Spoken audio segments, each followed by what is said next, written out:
Okay, good morning, everyone. Good morning. What a great class. Well done.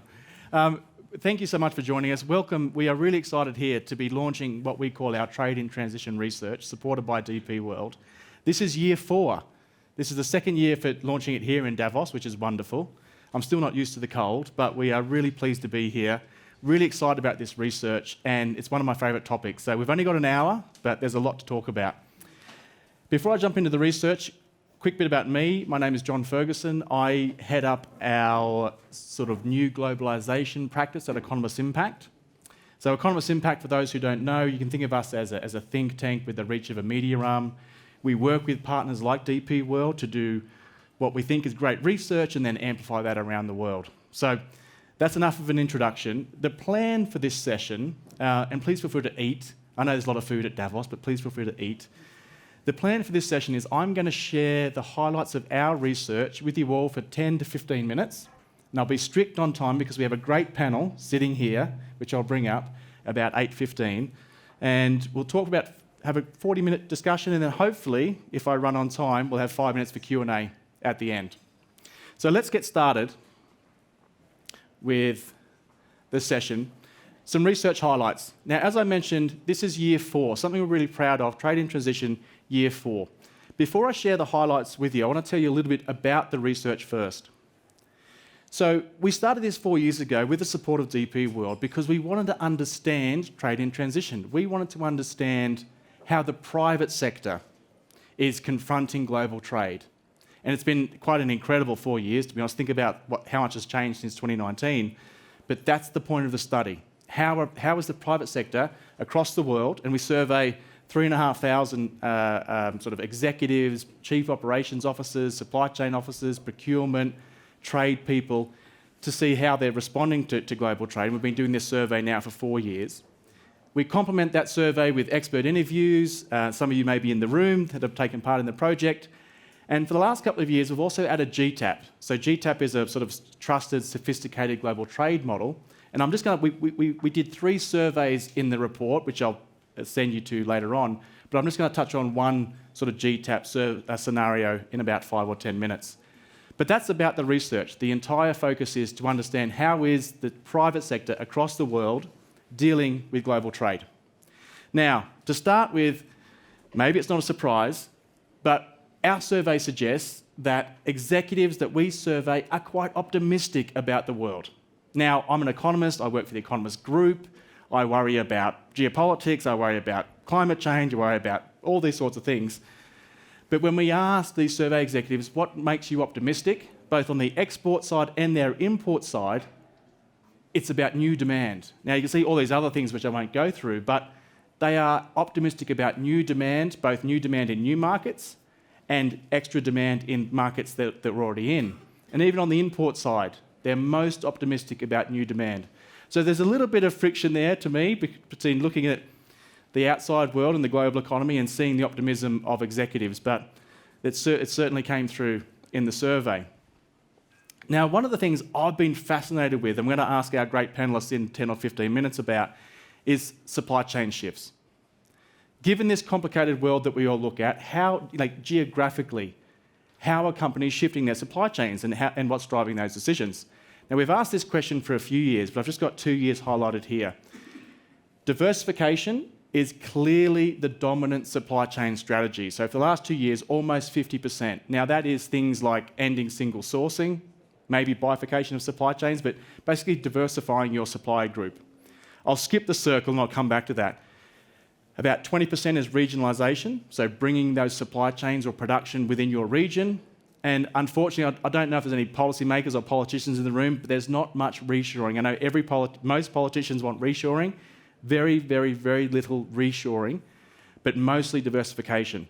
The thing I've highlighted here is really interesting to us is because in this year's survey, we saw a significant jump in working with fewer suppliers. Now, there could be a little bit of a contradiction here. If you're diversifying, but also working with fewer suppliers, how does that work? And maybe I'll ask our great panellists in 10 minutes, but it might be that as you maybe bifurcate supply chains, as you diversify your supply chains, within those supply chains, you're working with fewer suppliers. So there might be something about trust in a complicated world. Trust might be important, and that seems to be the theme of Davos and WEF this year. So maybe there's something about trust going on with that big jump in working with fewer suppliers. Now, I actually shook hands with a gentleman a moment ago and made a silly joke about just in case, but I want to talk now about just in case supply chains. Now, 20 years ago when I had less grey hair and I was first learning about supply chains, just in case, actually just in time was the dominant strategy. And it, to me, as an economist, was amazing. Things only got to where they needed to get to just in time and then they move on, right? To minimise costs, to minimise waste. Now, we've been asking for at least 3 years in this survey, what's inventories? How many months are you building up stocks and buffers and inventories for? And what we've been quite surprised with is just in time is no longer dominant. We've got different timeframes here, 2-week buffers, 1 to 3 months, 3 to 6 months. But you can see the general story is there's a lot of inventory being built up here for global supply chains. And this is a very different chapter of globalisation. This is a very different global trading system when you have to build up these sorts of buffers. I personally think this is still a work in progress. I talk to executives and there are tensions in the C-suite, right? The treasurer or the chief financial officer doesn't like this, right? Because this takes capital, this takes money to do this. I still think this is a work in progress, but this is a long way away from that 20 years ago when I first learned about just-in-time supply chains. Now this year, given the previous years of this great study we've been doing, we've been talking about diversification and regionalisation and just in case, just in time. We wanted to start asking about the outcomes. We wanted to dig in, because I imagine a lot of this is about resilience, and I'm going to ask our great panellists about resilience in a moment. But we also wanted to ask about outcomes. And what we got here is a bit of a mixed picture. It's hard to tell a story here. When we asked about, given everything you've done, your own strategy, what are your outcomes? Are there lower transport costs or higher transport costs? Shorter time to market, more extended, longer time to market? Fewer labour requirements, more labour requirements. There's not a single picture here, which tells me it's a bit of a work in progress. You know, every company might have its own strategy. It might be aiming for resilience, making sure you can get the stock to the supermarket, the stock to the customer. But the outcomes are very varied. For different companies, there's less cost, more cost for others. So this is a really, in my view, a work in progress. Now, this is this one scenario. There are 3 scenarios in the report that I'll tell you where you can look at the report.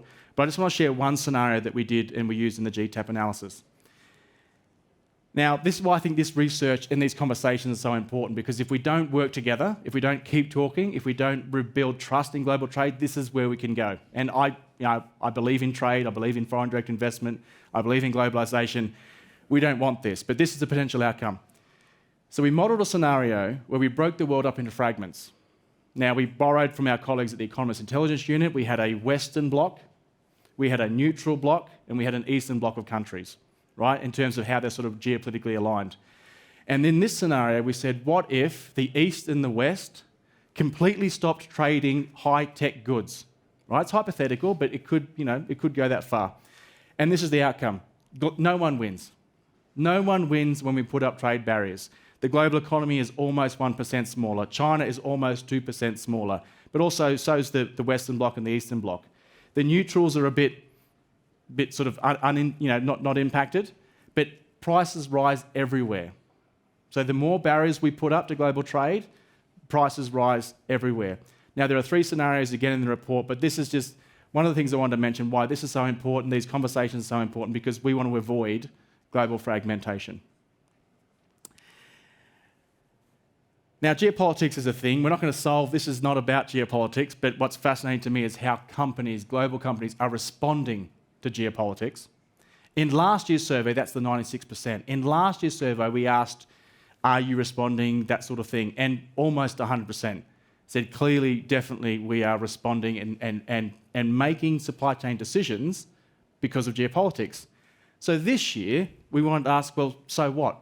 How? What are you doing? What's your preferred strategy? When you think about geopolitics, what are you doing? And the two highest ones here are friendshoring and bifurcation. Both of these sort of blow my mind in a way. Bifurcation, I was speaking to an executive, and this is sort of an extreme case. He's got a completely separate China supply chain. So this is not just China plus one. This is a completely separate China supply chain and a completely separate Western supply chain. Now, that blows my mind in the sense that costs a lot of money, but that's what that gentleman was doing. So bifurcation is an option, and quite a few people were choosing that, but also friendshoring. Now, friendshoring, I think it makes sense, but also I think it's extremely complicated. If it wasn't obvious, I'm from Australia, from my accent, some bilateral relationships are clear. The Aussies and the Americans are friends. That's just the way the Aussies and the Americans are. But if you think about all the bilateral relationships of the 205 countries we have in the world, that's very complicated for businesses to deal with. So when companies are thinking about friendshoring, this is a really complicated strategy to think about from my point of view. But it seems to be the dominant strategy for geopolitics and responding to geopolitics for supply chains. That's the end of my highlights. There is a QR code, and I'll put this up again at the end. Please do have a look at our hub, and there's more research, there's some videos, and et cetera, but we are incredibly proud of this work, again, supported by DP World. So I do encourage you to have a look. We love this conversation, we love this work. But that's it from me. Now, let's move to experts in the field. And I'll briefly introduce my colleagues before bringing them up to the stage. I'd like to introduce Tatiana Molcean, who's the UN Undersecretary General and Executive Secretary at the United Nations Economic Commission for Europe. We also have joining us Ernest Nicolas, who's the Chief Supply Chain Officer at HP. A warm welcome to Beat Simon, who's Global Chief Commercial Officer Logistics at DP World. And last but not least, Kathy Wengel, who's Executive Vice President, Chief Technical Operations and Risk Officer at J&J or Johnson & Johnson. So please join me in welcoming Tatiana, Ernest, Beat and Kathy to the stage. Thank you.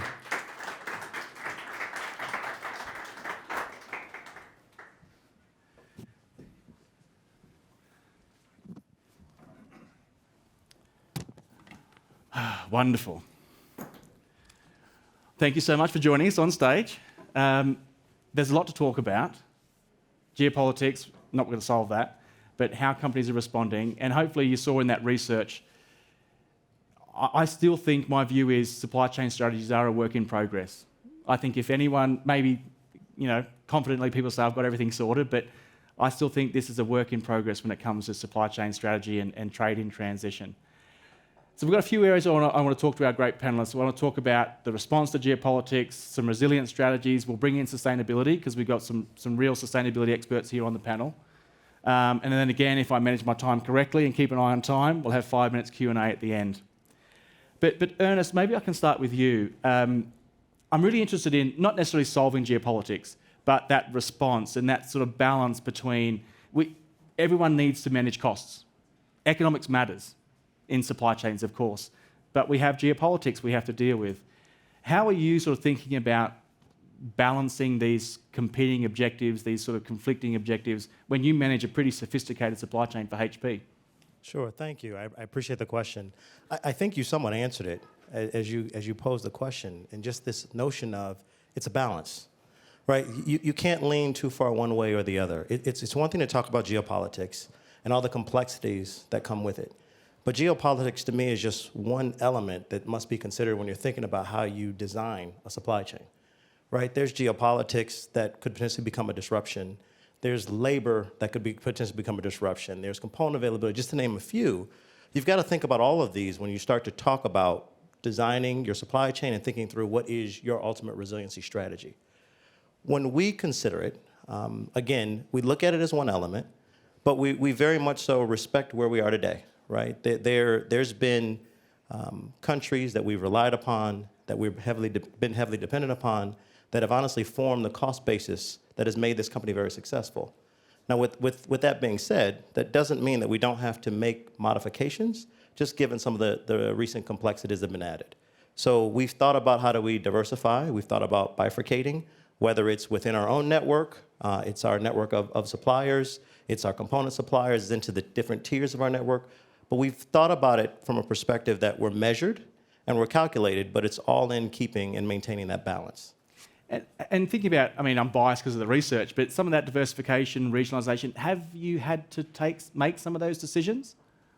Sure. Look, we've made several decisions just this past year. In the past year, we've opened facilities in both Mexico and Thailand. Our base has been very heavily China, across our industry. Right. Very heavily China. But just given the challenges, we've had to, honestly, just make conscious decisions that we were going to expand into Southeast Asia.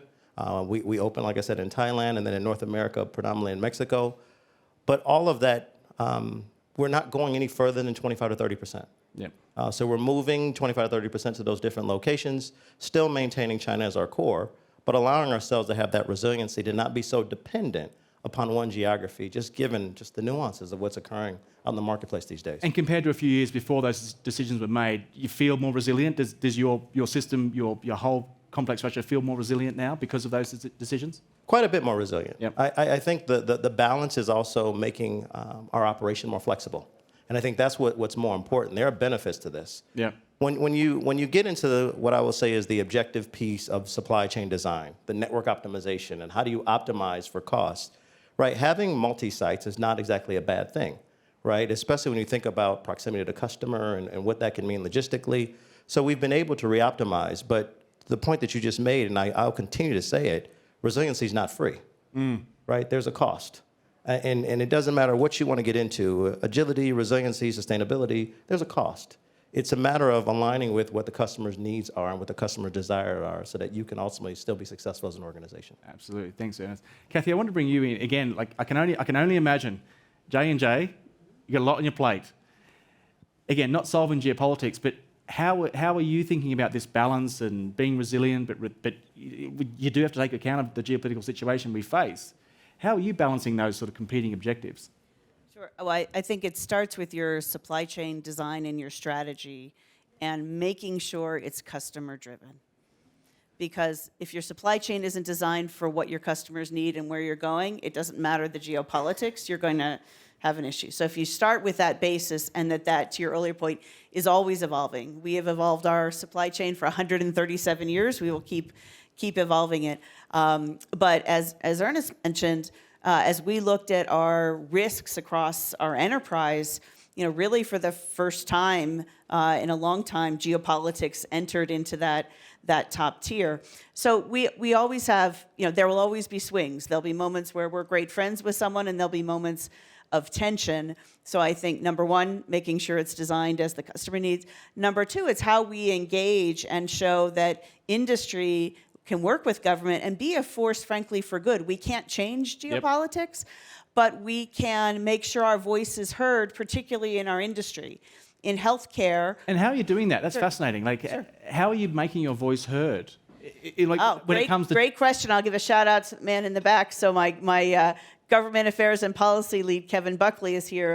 And actually, I think one of the things I'm most proud of is maybe 6 years ago, Kevin, pre-pandemic, we actually set up a dedicated part of our government affairs and policy team dedicated to supply chain and really mapped out what were the most important engagements with governments around the world on both health policy, but particularly around supply chain, free flow of goods, and is that to help crisis. Our lovely government officials around the world? Is that to help them understand the complexities of what you're facing? Right. So it's an important translation, but it's also an education, both keeping us closer to the varying thoughts always within a single government. There's never any real one view. Yep.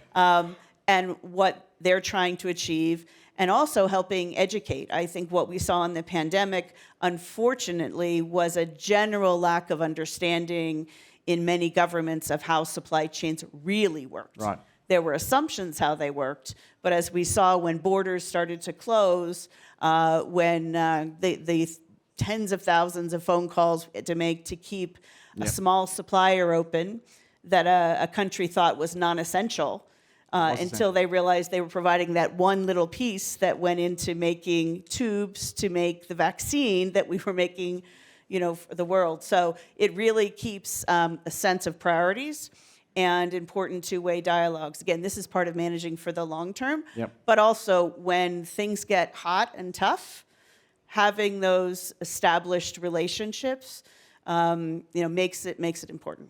And Kathy, again, I am biased because I believe in trade and globalisation, but is there a role just for helping governments around the world understand that we don't want fragmentation? Like the fragmentation that we've modelled in this work is going to hurt no one wins.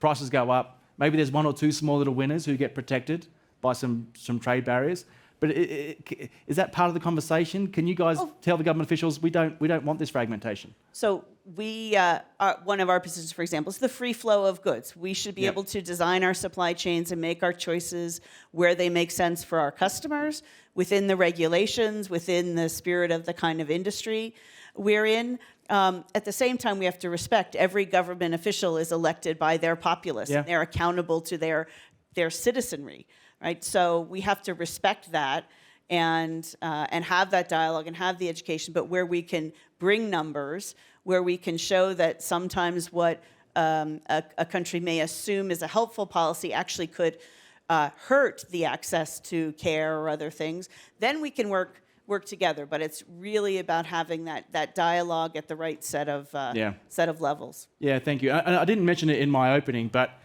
you may have saw Jake Sullivan, Biden's national security advisor, give a speech last year, and he mentioned this phrase, a small garden with a high fence. And I get it. I'm not in national security. Luckily for the world, I'm not in national security. But I get that point. But just from my perspective, we just want to keep those gardens as small as possible, so we don't end up in this situation. But yeah, thank you so much. We'll definitely come back to you, Kathy. But yeah, how are you seeing sort of companies deal with this complex geopolitical situation, but also trying to run an efficient global business? Well, I think, first of all, what we see a constant change. Now, that's not only today. Frankly speaking, and I think we have a lot of people from the logistics in here, the only constant is change. Now, geopolitical issues, we have had them in the past, we're going to have them in the future. I think the climate one is, for me, the one that really persists. I think there we will see, during the conversation, that is the thing where we really have to find long-term solutions. And then you have tech, and there the hype now is artificial intelligence. And what I see around... It's mentioned a few times on the promenade. Just a few. I think there is that's the hype of the day, yeah? And I think it's on us to find the equilibrium, and I think Kathy said it very well. At the end, we have consumers, and they want to have a produce and a product, and we have to look that we get it there, kind of right time at the right price, they can afford it. And I think Ernst also said about, resilience as such is additional costs. And when you talk about resilience, I hear a lot about physical trade flow. But you see, trade is about the physical flow. Then you have the information flow. And the information flow we have, and we had our own experience in Australia, cyber attacks. So that's additional costs which is there. Then you have financial flows. And so there also, when you talk about diversification and suppliers, it's not only about manufacturing suppliers, it's also how many banks you want to have, how many, what you do in the cyberspace, who is your supplier, how you protect that. And that's a lot of hidden costs. Yeah. And somebody has to pay it. And you see, it's like with climate, there's a lot of conversation, and I think I'm a lot more positive today than 2-3 years ago, because I think we're getting it. But still a lot to be done.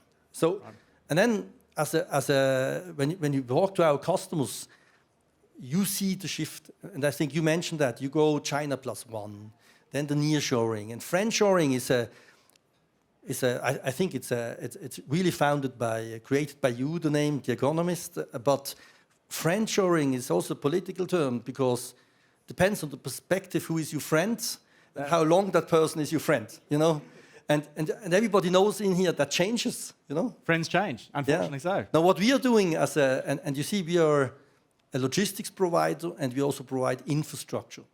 And we are mainly focusing on facilitating trade, to look where are the choke points and actually invest there. And then you hear a lot about models. You hear a lot about asset-light providers and asset-appropriate providers and asset-heavy providers. And from my perspective there, when there is kind of infrastructure there, like mainly in the Western world, you can go asset light.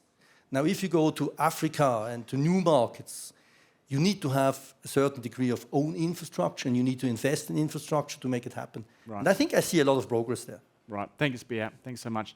Tatiana, can I bring you in? You've got a very unique perspective where you're at there at the UN, but how are you talking to companies? Are you seeing them grapple with these issues as well? Well, speaking about putting no pressure, you have to having the private sector talking about the importance of the government or the public, to deliver on the expectation and to listen and to interact, of course. Yes, we do that. The big advantage is that I represent UN is a global public actor. So some of the national tendency, we do not have that. So it's actually, we are on the same page, I think, with all the recommendations and some of the research outcomes that you have, in particular on fragmentation. Fragmentation is no good for anyone. This is the same evaluation, estimation, and this is our mantra, if I can do like this. Actually, we have to cooperate. This is the only solutions. Unfortunately, after COVID, we kind of forgot a lot about cooperation.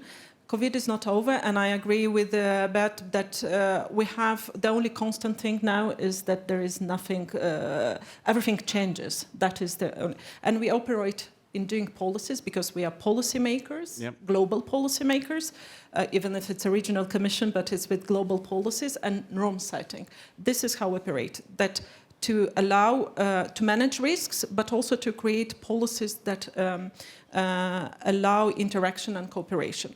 Now about a few concepts that were shared, geopolitics, importance of geopolitics.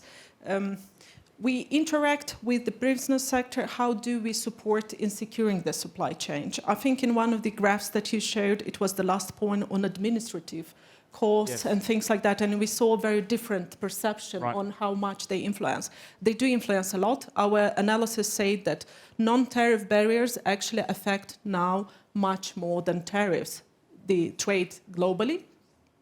About regionalization, so this is what we work on reducing and working with countries to reduce non-tariff barriers. This is the most disrupting for the trade. Second, there was a lot about nearshoring. In principle, it's good. I might be not quite, I have a totally different view when it comes to friendshoring.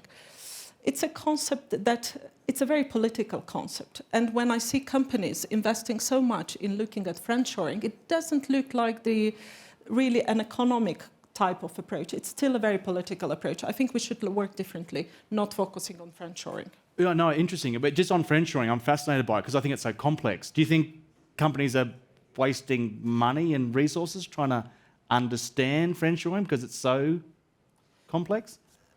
It's still, I'm a big advocate of global trade. Oh, so, I am too, but yes, yeah, definitely. This is the solutions, and I have seen this in particular in transitioning economies in the region that I'm covering. It's misleading by the name. It says the Economic Commission for Europe, but US, Canada is also a member of our commission, as well as all the Central Asian countries. And from Central Asia and from Caucasus, we have countries that are not yet members of WTO, for example. We are supporting, and they're very interested. Regional, yes, but they're really into global trade. And this is the tendency, and I think this is what we have to support. Why not? Well, it's not waste of money. Every analysis, every estimate is good, but it's a very unstable factor. Yeah. So you can spend a lot of resources. I would say we should focus on regulation, on standards that makes it impossible, to play. So the governments have to set clear rules, and then you orient companies or private sector by the rules by each individual case, and not judging by who's friends for how long. I think that is what, and it takes a lot, even for politicians. And I've been, working for 20 years in foreign policy. I still make. It's complicated. Absolutely. Well, I'm almost never right. Maybe I shouldn't say that when making estimates when a crisis will end. Oh, Tatiana, I've never got anything They're taking wrong. Too long. Never got any forecast wrong in my life. Yes. But no, it's a good point. That's why I'm interested in it because, I don't advocate this, but you could get McKinsey or Bain or BCG to advise you on some geopolitics, but 3 months later, there'll be something else. And that relationship that you might have thought they were friends, it completely changes. That's why I find that so complex and maybe not a misguided strategy, but a very, let's see how that friendshoring really goes because I think it's very, very complicated. But Ernest, can I come back to you? I want to check my assumption here. You nicely said that you do feel more confident, more, your system, your everything feels more resilient now. But just that, when we're looking at the different outcomes, higher costs, lower costs, faster time, slower time, with sharing what you feel comfortable sharing, but what's the objective? What are the outcomes you really care about? When you build this, you feel more confident in your strategy, you feel more resilient in your position, but what are the outcomes you really care about? Is it just the customer that a couple of you guys have mentioned, or is it faster time, lower cost? Like, are there certain areas you really care about more than others? Yes. And the yes meaning all the above. Good. To be very honest with you, to the point that both Kathy and I made, everything starts with the customer. You've got to be able to support the customer, but then once you understand how to support the customer, whether it's your globalization strategy, your regionalized strategy, your friendshoring strategy, once you understand what that means, you then start to look at, well, how do I then optimize my lead times, my cycle times? How do I then think about my transportation? You optimize within the network that has been designed. So I don't want to lose sight of that, but first and foremost, we start with customer experience. What does that mean? Can I commit to a customer? Can I be better? Can I be faster to the customer with that right product, as we just alluded to? Can I also be faster from our perspective with decision making? How can I be faster to the right decision given all those constraints that we know about?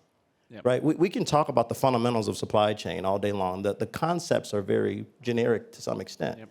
When you layer on top of that the business dynamics, that's where it gets extremely complicated. And so as we think about those metrics, like I said, it starts with customer, then we go into all of the optimization for cost and how do we manage that. I want to ask Kathy the same thing, Ernest, but I'll just stick with you, Ernest, for a moment. What is the customer telling you? I want to bring in sustainability in a moment, but are the customers telling you time matters? Time matters. Yes, sustainability matters, and we'll get to that, but what are your customers telling you when it comes to your strategy? Sure. First of all, they want us to be predictable. And predictable means when we make a commitment, are we going to be there with that commitment? Well, with that commitment means we also have to be fast, right? So especially within our industry, whether you talk PCs or printers, our demand can be considered perishable. And it can be considered perishable because our competitors will be there to pick up the pieces if we miss. Right. So we have to keep in line with the competition. So we have to be certain that there's no question about their experience. We give them a commitment, we can deliver on it in a very fast time. We've got to be able to turn that around. That means thinking through what are our stock, non-stock policies? What do we have that can flow quickly? What is it that we can then have build to order that will take a little bit longer from a lead time perspective, but all in line with our competition so that, again, we can think about that customer first. Absolutely. Interesting. Kathy, same for you. Like, what are your customers telling you? Is it time? Like, we want everything tomorrow, and we want everything really quickly. What are your customers telling you about your supply chain? In healthcare, everything starts with quality and safety. I mean, at the end of the day, when we all need healthcare when often we're most vulnerable. And so the core of that also means we're in a very tight regulatory framework that is somewhat harmonized globally, but generally not. So number one is the expectation of high quality, safety, and living into the full set of expectations. But at the same time, then that reliability is super critical because you need the medicine there when you need it. You need the medical technology there when the surgery is needed. And we all have a responsibility to help make the healthcare system more efficient and more cost effective. So at Johnson & Johnson, we actually have a document called our Credo, which for the last 8 decades has guided the philosophy and really the strategy of our company. And the first paragraph the whole thing has a set of must-dos that at times can conflict with each other. But we must be able to have a strategy and an execution that does them all. So the very first paragraph is our first responsibility is to our patients. Everything we do must be of high quality. We must continually strive to reduce costs and create more value so that we could reduce prices and have more access. Customer orders must be fulfilled promptly and accurately. And our business partners, our suppliers and distributors, must have the chance to make a fair profit. Like right away, for the whole company, you have to do these 5 things. And then we talk about employees, communities, and investment for the future. And so to the point, they expect all those things. As I said, it all starts with strategy, but then your execution ability also can force you to adapt your strategy or give you an opportunity to adapt your strategy. So if we have a medical technology that happens to use a chip that suddenly becomes classified as something that is a national defense chip, then we have to go through a process that's not only an engineering substitution, at times it can be a whole reapproval. So building all those elements in together is part of that risk management plan from a healthcare view. Right. I love the complexity. That's why I love trade and supply chains. But thank you so much, Kathy.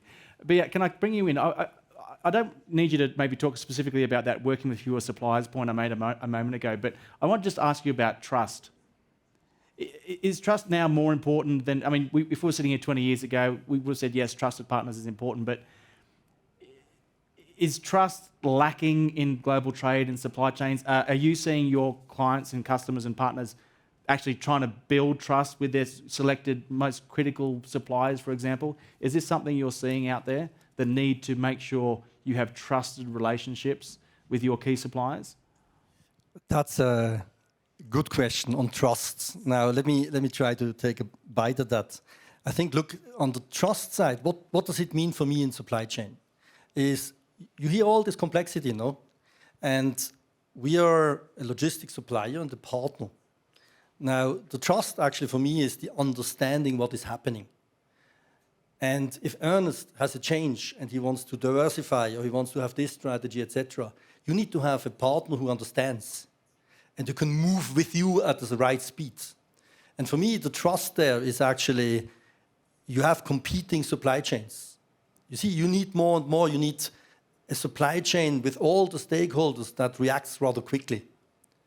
And trust for me is the long-term relationship that you understand each other. And if you change too many suppliers in that supply chain, you will not be in a position to act and to react. I think that's for me, it's key. It is actually key. If you imagine, it's like if you change your partner at home. A lot of learning to do, isn't it? Now imagine if you have a global supply chain and you have, well, there's hundreds of people involved. And then you go and you say, tomorrow I work with this one and then I work with that one. Huge. But yeah, do you think that's why we saw this jump in working with fewer suppliers? Is it because we really need trust? You really need to know you can rely on that other party, maybe for regulation purposes and sustainability. You need to be able to understand their emissions and their scope 3s. Like, is that driving this need to really focus on your core suppliers? Yes, because you see, even from a technology perspective, look, we are investing huge amounts in technology and we are linking our customers to that technology. And as I mentioned before, the cyberspace, so we depend on each other. So you want to have a supplier where that supplier also assures that your information stays within your network, isn't it? So that trust, and I think, I'm not really sure if it's about trust. It's about really knowing each other to the detail, and trust is that the partner does the right thing in all the elements. At the right time. Now, the number of suppliers here, I agree it makes sense from efficiency to have less supplier. Would I have only one supplier? I do not recommend to have that.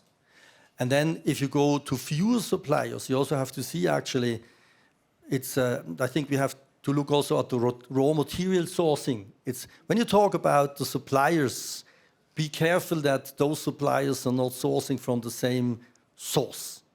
Because then you can kind of, your supply chain strategy is fraud. Because here you can have 3 suppliers, if they source from the same raw material, you have an issue. Yeah, no, it's fascinating. I just link it to another anecdote in the research. One gentleman was talking about he had 2 strategies. One was for his most critical products, he would build up those buffers. But for the less critical products, he basically had a just-in-time approach. And I wonder if there's a similar thing there with maybe trust.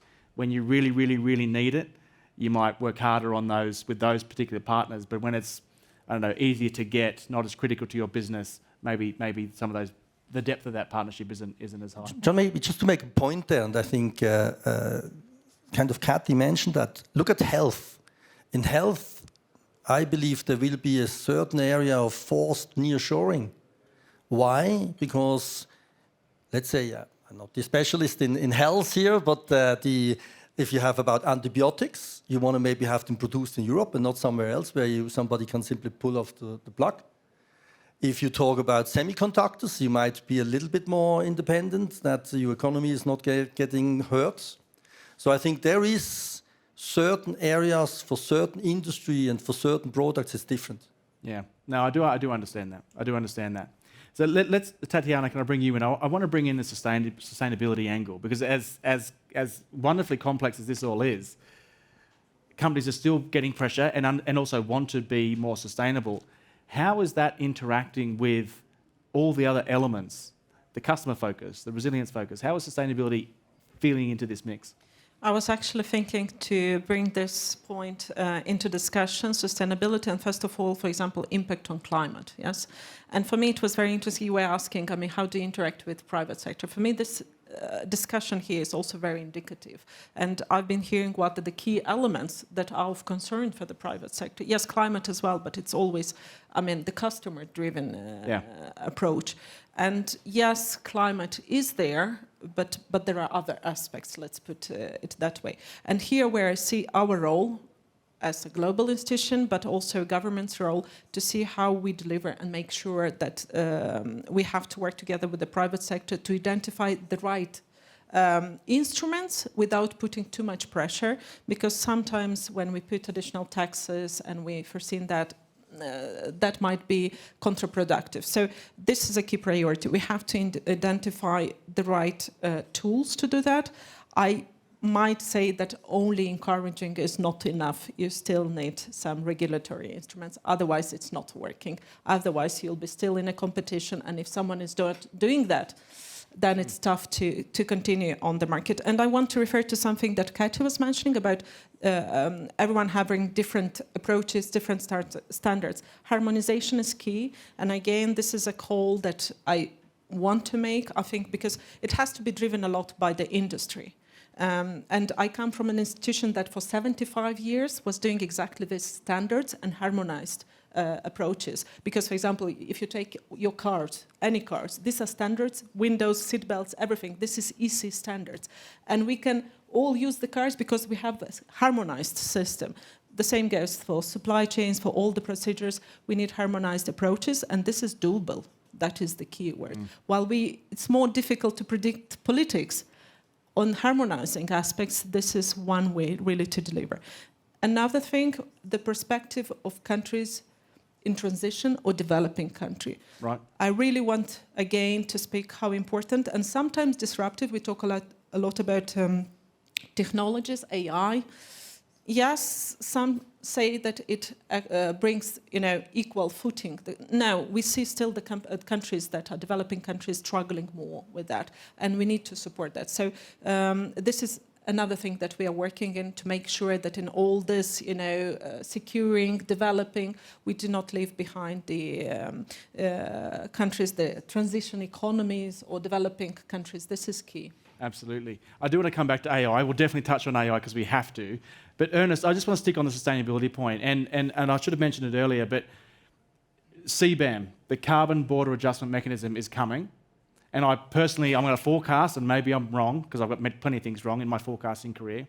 But I think we'll see more markets implement a CBAM because they'll be at a disadvantage, right? The EU does it, and then maybe steel starts getting dumped in the UK, and the lovely Brits go, oh, we need to do our own CBAM. And then it goes further and further and further, right? So harmonisation is a good point because this is going to be complex, right? We need to deal with sustainability, but regulations, policies are a bit piecemeal, if I can put it politely. But Ernest, how do you bring this complexity of climate change regulations, sustainability regulations, how do you deal with that from your perspective? Sure. Look, from a supply chain standpoint, we've talked about resiliency. If you ask me as a chief supply chain officer, I don't think there is a chief supply chain officer that can stand up right now and tell you that they don't have to have a strategy to be more agile as a supply chain. Yep. They must have a strategy to be more resilient. You have to add to that sustainable, right? It's all part of your tool bag, all part of your toolkit. So as we think about it as a company, I think one thing I've appreciated in joining HP, we often talk about we aspire to be the world's most sustainable and just technology company.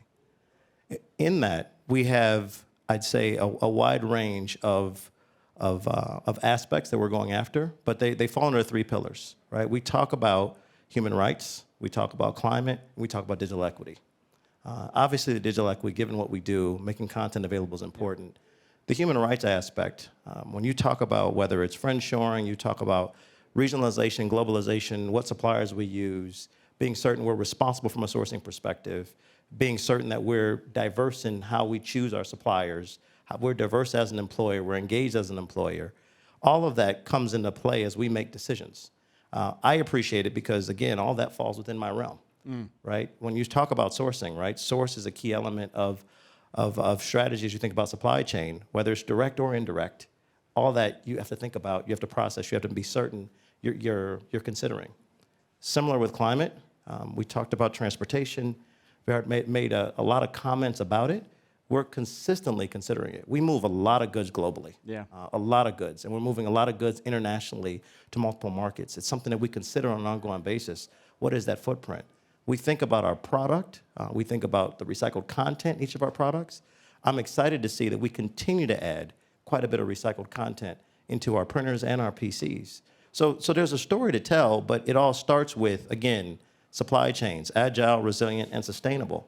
We have to continue to shift left in the value stream, to sit and join our R&D partners to discuss, well, what does this mean? How do I choose suppliers that allow me to be resilient, choose suppliers that allow me to use recycled content, choose suppliers that allow me to engage with them appropriately so I can be agile in making decisions and moving goods. So all those things have to come into play. You have to consider them holistically. You can't consider just one at a time.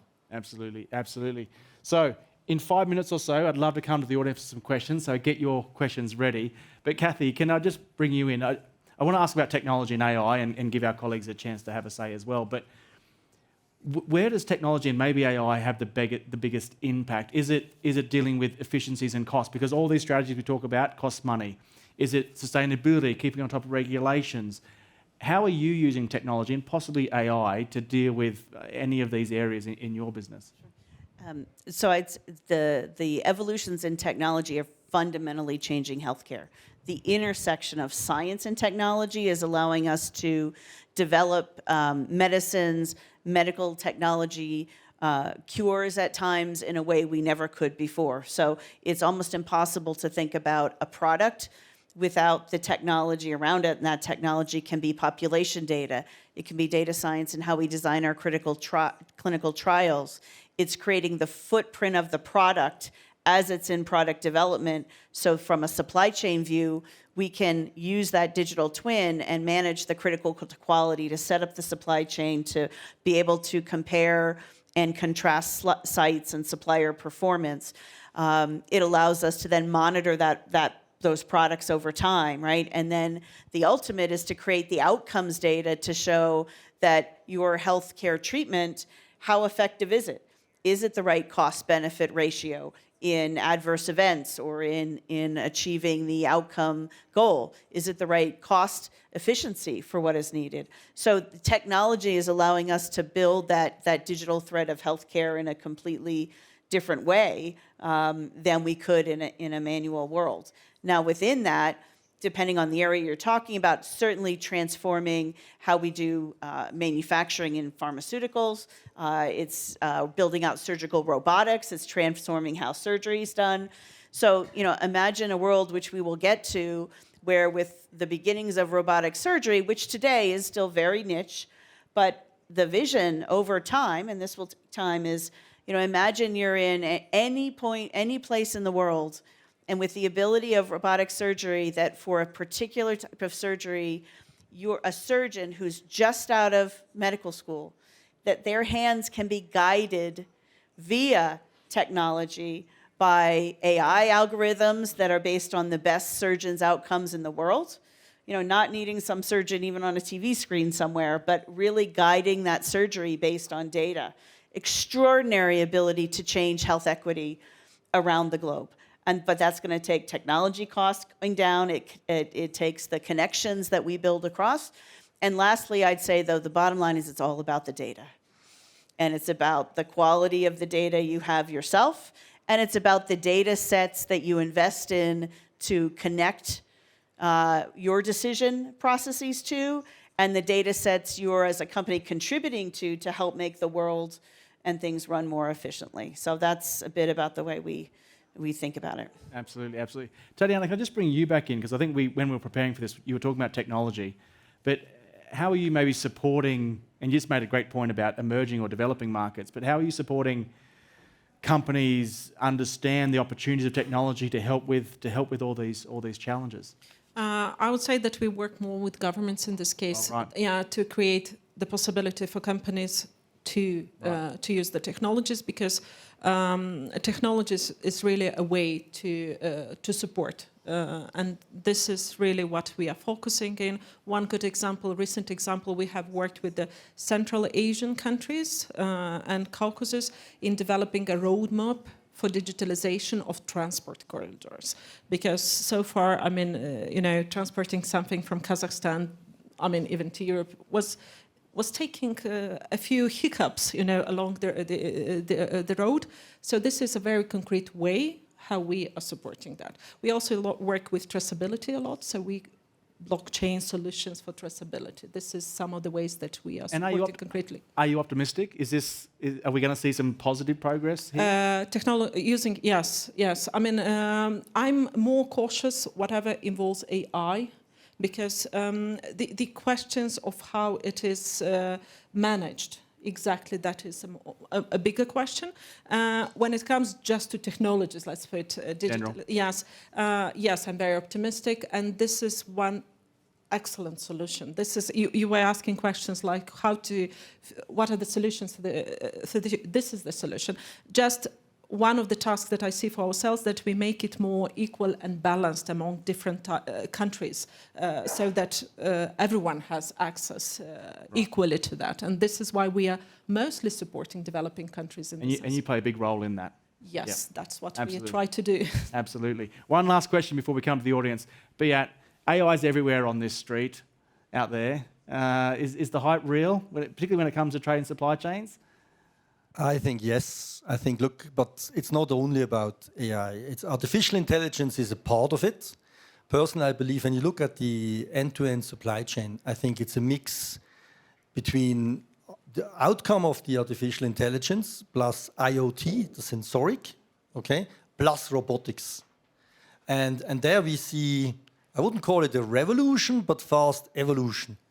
And we see that all over, across the supply chain. I see new things coming up, and even here, there's a lot of talk what we can do.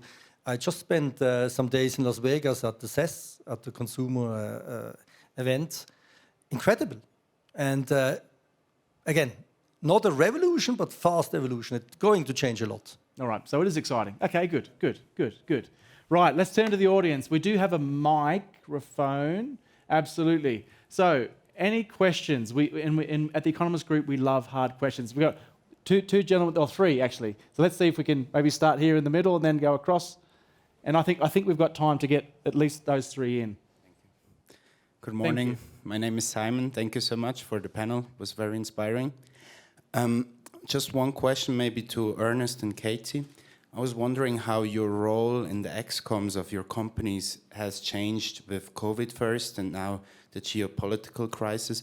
Is it like the case that you have kind of more to say, more questions are being asked, or how did you observe this transition? Thank you. Kathy?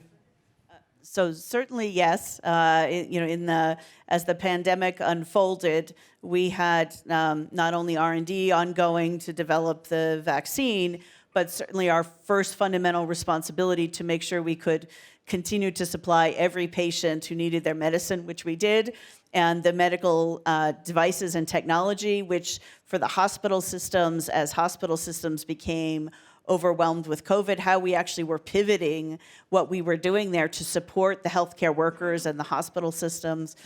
So absolutely supply chain front and center. Many learnings, but I think one of the great opportunities it showed too were the amazing people that work in supply chain across the organization and with our partners. We never could have done what we did through the pandemic without great partners in our core business, without technology that allowed us to, as logistics routes were collapsing around the world, sometimes be just 2 or 3 hours ahead of someone else to get on that last plane or ship, or to know where our product was being rerouted so we could get it back to who needed it. So absolutely changed. And from there, in fact, how we were evolving, one of my tasks now is under new title and risk as well. It's how we evolve our risk management framework across the company for the future, given how much the external environment is changing. So those are a few ways that changes, but certainly a lot more interest at times from the board than in the past. Absolutely. Yeah, Sure, yeah, just briefly to add something to that. I'd say people cared about our strategy. They wanted to know how we did it. And I think that, to your point, as you talk about the board, as you talk about external organizations, all of a sudden there was a lot of, well, how did you do this? And how did you do that? And how did we make certain this didn't fall through the cracks? How did we keep employees safe? How are we certain we got products to ship? How do we keep the factories open? All of those things became very critical. And I think what I respected the most was just what I would say is the respect for the function. We are supply chain professionals, and we should be considered as such. Before it was just, well, just get my good here, get this box here, make sure this is made, versus here's a team of supply chain professionals that have strategized and have a business objective just like everybody else in the company. So that to me was exciting. Thank you so much. Another question, yeah, at the back, sorry, and then we'll come to the next gentleman. Yes. Sure. Mark Peter from ING. John, you showed us a very interesting stat, I think, in how we are all dealing, or corporates are dealing with the supply chains by lowering the number of suppliers itself. At the same time, and maybe that's a question for you, Ernest, I mean, if I think about balancing security, efficiency, and diversification, in the field of technology, I think that sounds very counterintuitive. Because at the same time, you say, we move to India or we move to Mexico. So how do you see kind of, on the one hand, lowering the number of suppliers, at the same time, there's a shortage of technology components. So how will that play out? Because that sounds to me like a very counterintuitive development. Look, I agree with you completely. When I think about the reduction of suppliers, again, every supply chain professional has to think about supplier rationalization in one way, shape, or form. That doesn't mean get ourselves into a predicament that we're only single-sourced, right? You're only single-sourced where you're forced to be. And when you're single-sourced, then you need to think about being multi-site. Otherwise, I would say multi-sourcing is extremely important. You've got to maintain the competition. Otherwise, again, you find yourself in a predicament. So all these things need to come into play, because to your point, there's a checklist of items that we have to continue to think about. And this notion of just juggling one ball or focusing on one initiative or one objective, it's unrealistic. Right? You're juggling several balls all the time, and you've got to be certain they stay in the air and you keep things flowing. So I completely agree with your comment. It is somewhat counterintuitive. We've got to stay balanced, and it does mean at some instances you're giving up a little bit of cost. You're paying a little bit more to be certain you can have that security, to be certain you can have the ability to flow product. Thank you so much. Another question here. Actually, we've got two. Hi, my name is Bharat Ramanan. I lead geopolitics at DP World, coincidentally. The question I really had was the idea somehow that geopolitics is a major factor in disrupting trade. This could be true, through the years, right? So what's really changed between what's happened, let's say 20, 30 years ago, when you arguably had, really seismic shifts in the way, the world operated, and today? From a geopolitical standpoint? And why is it so perplexing to the world as though this wasn't something that happened before? Absolutely. And can we just take the other gentleman's question, and we'll take two questions at a time because we've just got a few minutes to go. Thank you so much. Thank you. James Dingley, Omnia Strategy. Ernest already touched on it, but I'd be interested to hear your thoughts on the impact of increasing human rights due diligence and reporting requirements on your supply chain management. Two great questions in 3 minutes. Anyone want to take, has geopolitics really changed? And then we'll get to the second question. Anyone want to take? Very Tatiana? short on geopolitics. I think what changed compared to 10, 20 years ago is that we take that quite more now into consideration in all the policy and all the strategy. That's the biggest change. I would just add to that also, while there's always a cycle, a natural cycle post-war, and that it goes up and down. There was a true black swan event. I mean, the pandemic put a shock to the system where every government had to fight to protect the health of its population and had reactionary needs, right, to do that. And so those are stabilizing in different ways. So it's just a big spike within what can be an evolution. And on top of that, the more than 60 elections ongoing this year across the planet, right, create a lot of potential uncertainty or policy shifts, which is why harmonization, but even more important, last point, standardization. The more we can build standards, a country level, regional, global, not just harmonize, because that's close to but not exact, standardize, that's something that helps us all transcend geopolitics and create some certainty in how we For business, absolutely. 1 or 2 minutes for human rights question. Anyone want to pick up how you think about human rights? Sure, I'll jump in. Look, the human rights reporting has become more granular, more specific, and I'd say more intentional. When I look at my own organization, we have a team of people that are focused on just this, being certain that we're not only looking at our supply base, in many instances, we're jumping into tier 2 and tier 3 to follow all the way through to be certain we have visibility through our supply chain, understand what potential risk we have, and to be certain we make decisions. In some instances, we may pivot away from a supplier because there is a potential threat or potential risk, and a risk to the organization from a reputational perspective. So we may make that shift. But we're trying to be certain we have visibility throughout the supply chain, especially in the areas that we deem most critical. But to your point, definitely much more intentional now. Absolutely. Last point, and then we'll wrap it up. On human rights, it's key, but during the last 3 years before getting this position, Human Rights Council in Geneva, one thing that I can say, it's a very complex and very unequivocal notion. So it's sometimes very difficult to navigate what exactly is a breach or not and how you're compliant or not to human rights. So good luck to the private sector on that one.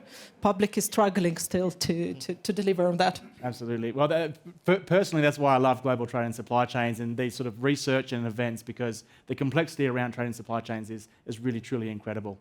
But let's wrap it up. I've just got a few thank yous to say. I really want to thank Tatiana, Ernest, Beat, and Kathy for joining us. We love research, but it's always great to have real experts who can share their insights.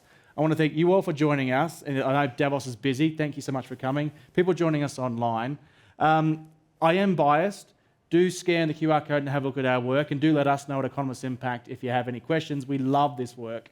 And the last thing to say is have a great time at Davos, and if you have any time now, please feel free to wander around the pavilion here at DP World. But thank you so much for joining us. Really appreciate it.